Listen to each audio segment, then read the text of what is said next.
या पत्रकार परिषदेमध्ये आपल्या सगळ्यांचं मनापासून स्वागत। बऱ्याच दिवसानंतर जवळपास 1 महिन्यानंतर उबाटा गटाचे विश्व प्रवक्ते आदरणीय संजयजी राऊत हे पत्रकार परिषद घेण्यासाठी पुन्हा एकदा आले। आज त्यांनी सांगितले की त्यांच्या प्रकृतीमध्ये सुधारणा होते। मी देखील संजयजी राऊत यांच्या प्रकृतीमध्ये सुधारणा व्हावी अशी मनापासून प्रार्थना करतो। आज त्यांनी पत्रकार परिषद घेतली, अशी त्यांनी रोज पत्रकार परिषद घ्यावी यासाठी शुभेच्छा देतो। त्यांची प्रकृती सुधारली पाहिजे, कारण आपण राजकीय एकमेकांचे मतभेद नक्की असतात, परंतु कुणाच्या प्रकृतीबद्दल वाईट कुणीही चिंतू नये। आणि संजय राऊत यांच्या प्रकृतीमध्ये तातडीने सुधारणा व्हावी यासाठी मी मुंबादेवीकडे देखील प्रार्थना करतो, सिद्धिविनायकाकडे देखील प्रार्थना करतो की संजय राऊत हे ठणठणीतपणे लवकर बरे व्हावेत आणि त्यांना लवकर आराम मिळावा। त्यांनी पुन्हा एकदा ज्या पद्धतीने पूर्वीसारखी पत्रकार परिषद त्यांना घेता यावी यासाठी त्यांचं आरोग्य सुधारावं यासाठी मनापासून प्रार्थना। संजय राऊत यांनी जवळपास महिन्याभरानंतर पत्रकार परिषद घेतली आणि यामध्ये त्यांनी पुन्हा एकदा भाजपवरच टीका केली आहे। त्यांनी पहिला आरोप असा केला की भाजप हा मुंबईचा खरा शत्रू आहे। खरं तर मुंबईचा खरा शत्रू कोण असेल तर उबाटा गट हा मुंबईचा शत्रू आहे। जवळपास 25 वर्ष सत्तेत असताना मुंबईचं वाटोळं कोण केलं हे संजय राऊत यांनी उद्धवजी ठाकरे यांना जाऊन विचारलं पाहिजे। मुंबईमध्ये रस्त्याची व्यवस्था नीट नाही, मुंबईमध्ये पाणी पुरवठा नीट नाही, मुंबईमधल्या आरोग्याच्या समस्या, मुंबईमध्ये मोठं हॉस्पिटल नाही, हे सगळं कुणामुळे आहे तर उबाटा गटाने आहे। कारण उबाटा गटानं मुंबईचा विकास करण्यापेक्षा मातोश्री 2 बांधण्याकडे जास्त लक्ष केलं। मातोश्री 1चं मातोश्री 2 करण्यामध्ये जास्त धन्यता मानली, त्यामुळे कुठलंही नवीन हॉस्पिटल गेल्या 25 वर्षामध्ये मुंबईमध्ये उभं राहिलं नाही। मुंबईमध्ये आरोग्याच्या मोठ्या समस्या असताना त्याकडे दुर्लक्ष करण्यात आलं। मुंबईमध्ये रस्त्याचे प्रश्न असतील, पाण्याचे प्रश्न असतील, हे सगळे प्रश्न निर्माण करण्याचं काम उबाटा गटाच्या माध्यमातून केलंय। त्यामुळे मुंबईचा खरा शत्रू कोण आहे हे मुंबईकरांनी ओळखलेलं आहे आणि उबाटा गट हाच मुंबईचा खरा शत्रू आहे। आणि या खरा शत्रूंना पुन्हा एकदा घरी बसवण्याचं काम मुंबईकर येणाऱ्या महापालिका निवडणुकीमध्ये निश्चित करतील। कारण ज्यांनी स्वतःची घरं भरली आणि मुंबईकरांचं नुकसान केलं त्यांना मुंबईकरांबद्दल बोलण्याचा अधिकार नाही। संजय राऊत असं देखील म्हणतात मोदी, शहा आणि अदानी हे त्रिकूट जे आहे ते मुंबईला तोडू पाहत आहेत आणि तो तुटू नये म्हणून राज ठाकरे मोदी, शहा आणि अदानी या त्रिकूटाने महाराष्ट्र किंवा मुंबईचं नुकसान नाही केलं तर काँग्रेस, उबाटा गट आणि राष्ट्रवादी शरद पवार गट या त्रिकूटामुळे महाराष्ट्राचं नुकसान झालंय। या त्रिकूटानं महाराष्ट्र 25 वर्ष मागे नेऊन नेला। महाविकास आघाडीचं सरकार आलं तेव्हा या त्रिकूटानं महाराष्ट्राचं नुकसान केलं। कोविडच्या काळामध्ये सर्वसामान्य मराठी माणसाला मरणासन्न अवस्थेत कुणी सोडलं होतं तर महाविकास आघाडीतील या त्रिकूटानं सोडलं होतं। आणि या त्रिकूटामुळे मुंबईचं नुकसान झालं, महाराष्ट्राचं नुकसान झालं। कोरोनाच्या काळामध्ये सर्वसामान्य माणसाला घरामध्ये मरणासन्न अवस्थेमध्ये राहावं लागलं। मृतांच्या टाळूवरचं लोणी खाण्याचं काम याच त्रिकूटानं कोरोनाच्या काळामध्ये केलं होतं। त्यामुळं महाराष्ट्राच्या अहिताचं, महाराष्ट्राचं नुकसान करणारं त्रिकूट कोण असेल तर ते महाविकास आघाडीचं त्रिकूट आहे। आणि या त्रिकूटाचे शिरोमणी कोण असतील तर या त्रिकूटाचे शिरोमणी उद्धवजी ठाकरे तुम्ही आहात। आणि संजय राऊत तुम्ही उद्धवजी ठाकरेंना याबद्दल जाब विचारला पाहिजे। संजय राऊत यालाच असं म्हणताय की उद्धव आणि राज ठाकरे एकत्र आले तर भाजपचा पराभव हा निश्चित आहे। उद्धवजी ठाकरे, राज ठाकरे एकत्र आले किंवा वेगवेगळे लढले तरी मुंबई महापालिकेत काहीही फरक पडणार नाही। मुंबईकरांनी ठरवलेलं आहे यावेळेला भारतीय जनता पार्टीला निवडून द्यायचंय। मुंबई महापालिकेवर भारतीय जनता पार्टीच्या नेतृत्वात महायुतीचा झेंडा फडकल्याशिवाय राहणार नाही। उद्धवजी ठाकरे किंवा राज ठाकरे दोघंही एकत्र आले तरी काहीही फरक पडणार नाही। कारण 0+0 याची बेरीज केली, याची वजाबाकी केली, याचा गुणाकार केला, याचा भागाकार केला तरी येणारी बाकी ही 0च असते। त्यामुळं उबाटाच्या गटाच्या हाती यावेळेला मोठा भोपळा पडणार आहे। राज ठाकरे आणि उद्धवजी ठाकरे महापालिकेमध्ये एका बेसच्या निवडणुकीमध्ये एकत्र आले होते तेव्हा देखील संजय राऊतांनी अशाच पद्धतीने भविष्यवाणी केली होती की सर्वच्या सर्व जागा आम्ही जिंकू। पण मुंबईकरांनी सर्वच्या सर्व जागी पराभव करण्याचं काम मनसे आणि उद्धवजी ठाकरे यांचं केलेलं आहे. त्यामुळे दोघंही एकत्र आले तरी काहीही फरक पडणार नाही, कारण एक शिल्लक सेना आहे आणि दुसरी किंचित सेना आहे. महापालिकेच्या नगरपालिकेच्या निवडणुका सुरू आहेत, तर त्या निवडणुकीसाठी महायुतीतल्या 3 पक्षांमध्ये स्पर्धा सुरू आहे. 5-6 हेलिकॉप्टर्स वापरले जातात, 25-25 कोटीचा खर्च एका निवडणुकीसाठी केला जातो, असा सुरू आरोप संजय राऊत यांनी. खरं तर आमच्या तिघांमध्ये स्पर्धा नाही आहे. लाथाळ्या कुठे सुरू असतील तर महाविकास आघाडीमध्ये लाथाळ्या सुरू आहेत. काँग्रेस तुमच्यासोबत यायला तयार नाही. तुम्ही काँग्रेसला रिक्वेस्ट करताय, विनंती करताय की आमच्यासोबत या. काँग्रेसने तुम्हाला लाथाळ्या मारल्या. महाविकास आघाडीच्या ठिकऱ्या उडण्याचं काम निवडणूक जाहीर होण्याच्या आधीच झालंय. या नगरपालिका आणि नगरपंचायतीच्या निवडणुकीमध्ये उद्धवजी ठाकरे तुमच्या गटाचं कुठंही अस्तित्व नाही. रेणापूरच्या तुमच्या उमेदवारांनी यासाठी माघार घेतली की आम्हाला पक्ष नेतृत्वाचा पाठिंबा मिळत नाही, पक्ष नेतृत्वाची साथ मिळत नाही. संजय राऊत तुम्ही घरामध्ये बसलात कारण तुमची तब्येत बरी नाही म्हणून. उद्धवजी ठाकरे कुठे आहेत? आदित्यजी ठाकरे कुठे आहेत? शिवसेनेचे इतर नेते कुठे आहेत? ते प्रचारामध्ये का दिसत नाहीत? कारण त्यांना माहीत आहे की जनता यांना नाकारणार आहे. म्हणून निवडणुकीच्या मैदानात जाण्याच्या आधीच उभाटा गटाने स्वतःच्या मनामध्ये पराभव स्वीकारलेला आहे. त्यामुळे हे नगरपालिकेच्या निवडणुकीमध्ये कुठेही दिसत नाही. उद्धवजी ठाकरे यांनी एक तरी सभा घेतली का? एक सभा उद्धवजी ठाकरे यांची नगरपालिका किंवा नगरपंचायत निवडणुकीची दाखवावी. ठीक आहे, उद्धवजी जाऊ द्या. आदित्यजी ठाकरे कुठे आहेत? आदित्यजी ठाकरे यांनी तरी एक सभा घेतली का? साधं फेसबुक लाईव्ह तरी केलं का? ते तुम्ही करणार नाही. जनतेपासून दूर जाण्याचा प्रयत्न करतायत. जनता तुम्हाला निश्चितपणे त्यापेक्षा जास्त दूर करेल. महाविकास आघाडीची अंतर्गत बाबीवर सुद्धा संजय राऊत यांनी टिप्पणी केली आहे. त्याचं म्हणतात की बिहार विधानसभा निवडणुकीनंतर जर काँग्रेसचा आत्मविश्वास वाढला असेल तर त्यांनी स्वतंत्र लढावं, वेगळं लढावं. काँग्रेसनं आधीच तुम्हाला फाट्यावर मारले. काँग्रेसनं स्पष्टपणे सांगितलंय की आम्ही सोबळावर लढणार आहोत, मुंबई महापालिका सोबळावर लढणार अशी घोषणा काँग्रेसनं यापूर्वीच केली आणि तुमच्या पाठीत खंजीर खुपसण्याचं काम काँग्रेसनं याआधीच करून टाकलंय. खरं तर पाठीमध्ये खंजीर खुपसण्याची परंपरा काँग्रेसची आधीपासून आहे हे आम्ही तुम्हाला वारंवार सांगत होतो. तरी देखील तुम्ही काँग्रेसच्या वळसणीला जाऊन बसलात, सोनिया सेनेच्या दाराला जाऊन बसलात आणि आता काँग्रेसनं तुमचं गरज सरो आणि वैद्य मरो या पद्धतीनं काँग्रेसनं मुंबई महापालिकेच्या निवडणुकीमध्ये तुम्हाला दूर केलं आहे. कारण काँग्रेसला ही भीती आहे की जी मुस्लिम मतं आपल्याला मिळणार आहेत ती आता उद्धवजी ठाकरे यांच्याकडे शिफ्ट होत आहेत. त्यामुळं काँग्रेस तुम्हाला दूर करते. काँग्रेसने तुमच्या पाठीमध्ये खंजीर खुपसला आणि याच्यानंतर देखील काँग्रेसची वागणूक अशीच असणार आहे. तुम्ही कितीही राहुल गांधीला जाऊन रिक्वेस्ट केली, किती तुम्ही सोनिया गांधींना जाऊन रिक्वेस्ट केली तरी काँग्रेस तुम्हाला फाट्यावरच मारणार आहे. संजय राऊत म्हणतात की एकनाथ शिंदे ज्या शिवसेनेचा पुतळा देखील आहे ते अमित शहा दाखल अशा पद्धतीचा उपयोग. संजय राऊत यांनी कोथळ्याची भाषा करू नये. महाराष्ट्रातल्या जनतेनं उभाटा गटाचा कोथळा विधानसभेच्या निवडणुकीला बाहेर काढला. महाराष्ट्रातल्या जनतेनं तुमचा महापालिकेच्या निवडणुकीत देखील कोथळा बाहेर काढण्याचं ठरवलेलं आहे. त्यामुळं कोथळ्याची भाषा संजय राऊतांनी करू नये. आपण आपला कोथळा सुरक्षित राहण्यासाठी थोडासा प्रयत्न करा.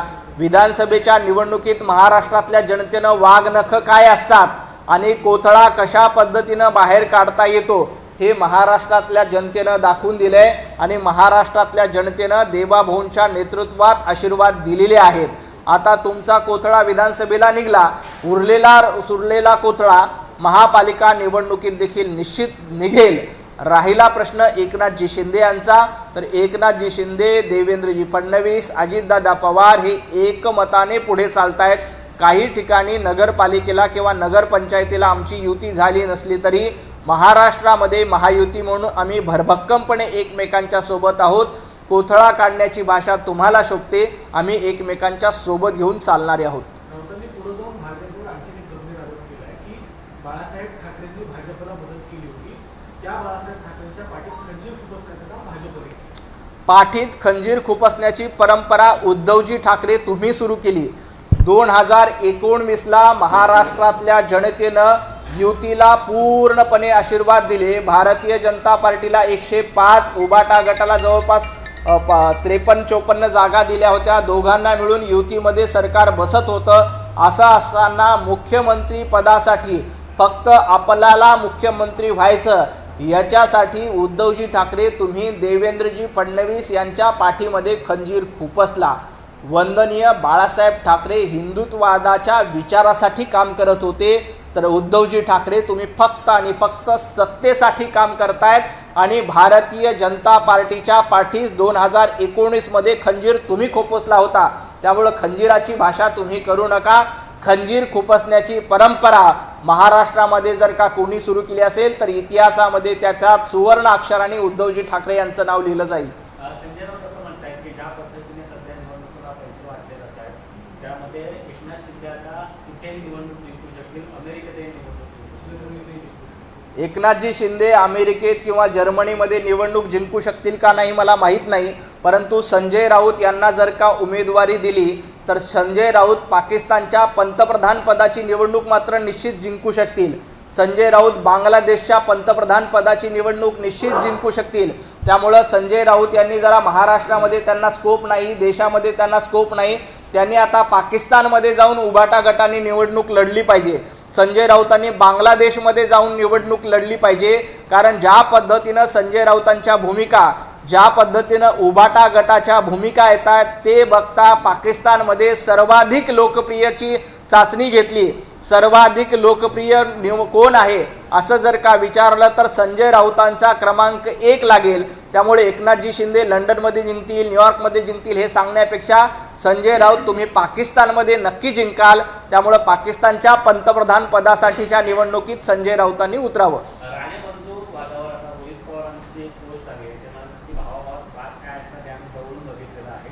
राणे साहेबांनी हे वेळेत ओळखायला हवं, कारण भाजपचा तो चेहरा आहे की भावाभावात भांडणं लावणं आणि त्यांचा हेतू साध्य करणं। भावाभावात भांडणं लावण्याची परंपरा भारतीय जनता पार्टीमध्ये नाही। मातोश्रीमध्ये कुठल्या कुठल्या भावाची कशी भांडणं होती हे संजय राऊत विसरले का? आता तुम्ही राज ठाकरे यांच्या दारामध्ये जातायत। राज ठाकरे यांना घराच्या बाहेर कोणामुळे जावं लागलं?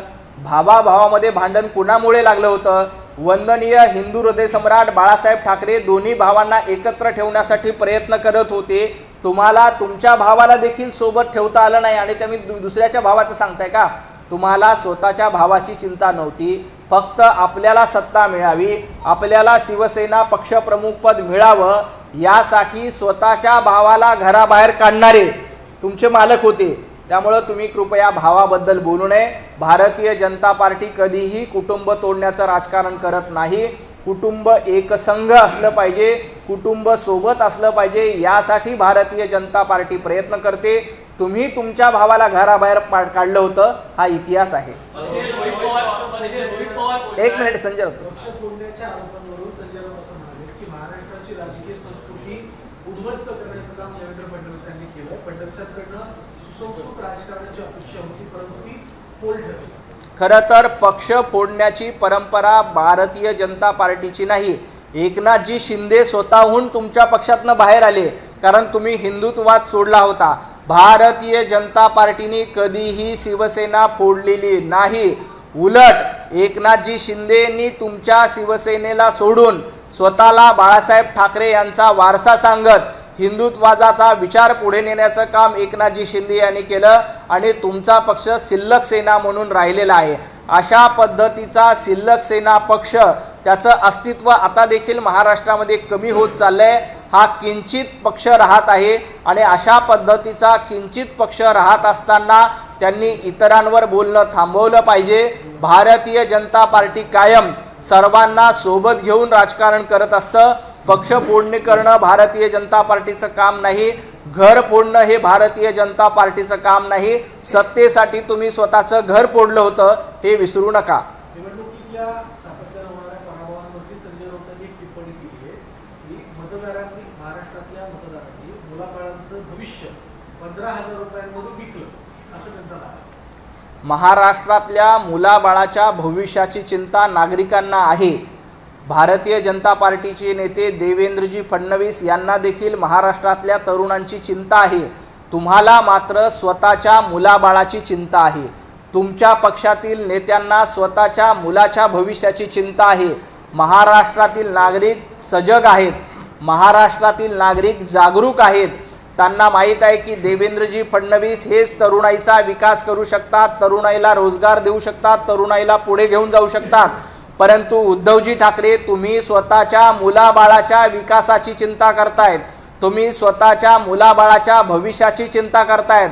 स्वतःच्या मुलाबाळाच्या भविष्याच्या चिंतेसाठी मुंबईला मागे नेण्याचं काम तुम्ही केलं.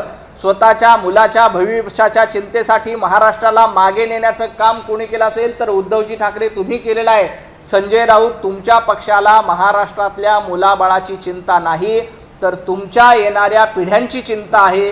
तुमच्या येणाऱ्या पिढ्यांची चिंता तुम्ही करत बसा.